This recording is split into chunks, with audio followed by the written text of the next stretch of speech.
When I think back, the person I was before beginning my Kriya practice and the person I've become after 6 months of consistent practice are distinct from each other, as if there's a wall between them.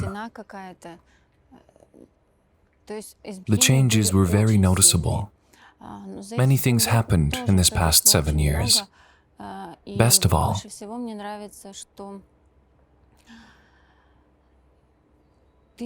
I love that I can change my life and go in any direction I want. If some sort of issue arises, either in a relationship or with my boss, or with someone else, I'm able to easily solve it.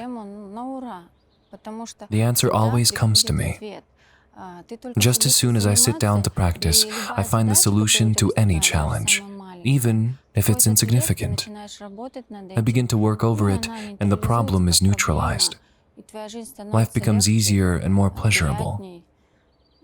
There is always something new. There are no identical retreats, no identical states.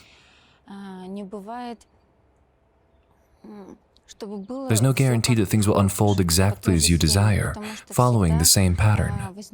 Prior to a retreat, I often feel as though I've made all the necessary decisions for myself in this life, as if I've come to firm conclusions, yet the reality post-retreat is always starkly different. And when I get here, I go back into a state where I don't know anything, and all my previous experience is turned upside down. I kind of start over in life. I gain a new experience, have new sensations. During my initial visits, my social circle lacked individuals aligned with spirituality.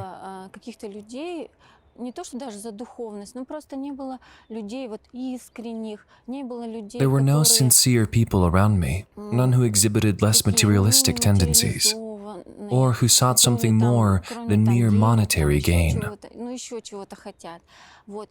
It was a pleasure for me to be among people sharing my spiritual strivings. Then everything began to change. It didn't feel like I was in a group there. I was only aware of my being and the processes that went on inside of me. When I came to see Master, I didn't know him. I knew nothing about Kriya Yoga. I didn't understand how it worked. What was I tempted by? I came across the book by Marshal Govindan about Babaji. After reading it, I sincerely prayed to Babaji. I asked him, "Please help me. I need practice. Because what I have in my life does not seem to be enough. In the physical world, I had everything I might wish. I had a family. I didn't need real property or cars. This plan was completely fulfilled. I needed to discover other life goals. I had been intuitively listening to Guru Mantra for half a year, when I unexpectedly came across a banner. I felt very unusual then. I had to stay at home as I felt uncomfortable. I came across an online Imram Kriya banner. I hadn't traveled anywhere alone until then. Most of the time I had stayed with my family. And then it clicked, and I realized that something took control over me, and it was impossible to stop or suppress. It's that feeling, no matter what you're told, no matter what happens, you're still going to go for that goal. That's what I had in mind. Something is guiding you very strongly. When I arrived in Moscow, where I had never been before, and came to the seminar, of course, I didn't know anyone there. It was an interesting experience to see Master. I noticed a glowing halo around him.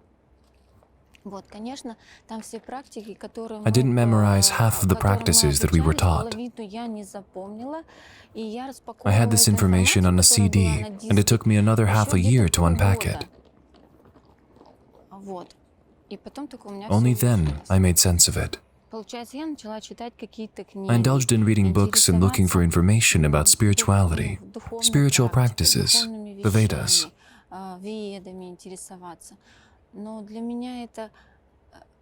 didn't merely immerse in the spirituality. I jumped right in, both feet. It felt like I didn't have enough air, as if I was trapped in a bunker. When this knowledge was brought to light, it felt like after freediving.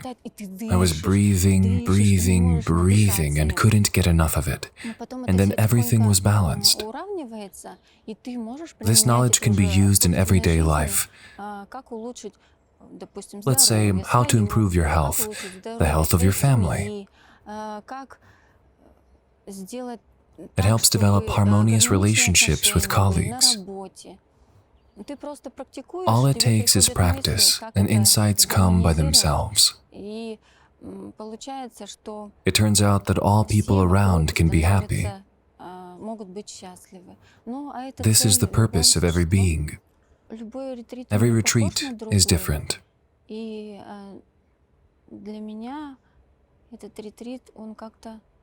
For me, this retreat was more or less balanced, because now it doesn't matter whether you're in practice or not. Whether you're sitting in the room or not, certain processes go on within.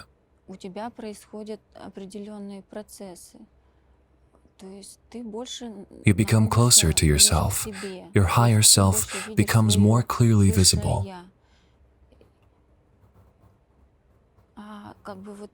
Generally, I feel sort of unifying energy, but this time I don't feel much like being in a group. I simply love and hug everyone.